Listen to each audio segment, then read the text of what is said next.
કેન્દ્રીય ગૃહમંત્રી અમિત શાહ 2 દિવસના ગુજરાતના પ્રવાસે. અમિત શાહ આજે અમદાવાદને આપશે અનેક વિકાસ કાર્યોની ભેટ.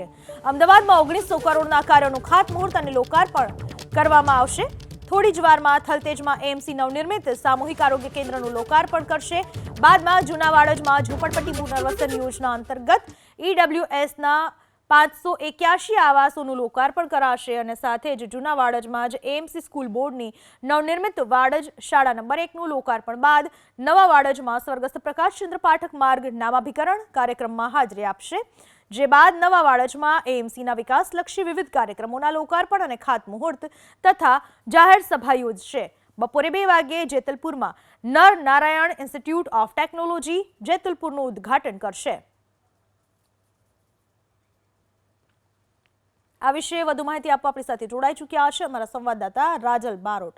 રાજલ, અમિત શાહના મુખ્ય આજના કાર્યક્રમો અને શું તેની રૂપરેખા, હાલમાં કાર્યક્રમની કોઈ શરૂઆત થઈ છે કે કેમ, કોણ કોણ ત્યાં ઉપસ્થિત છે?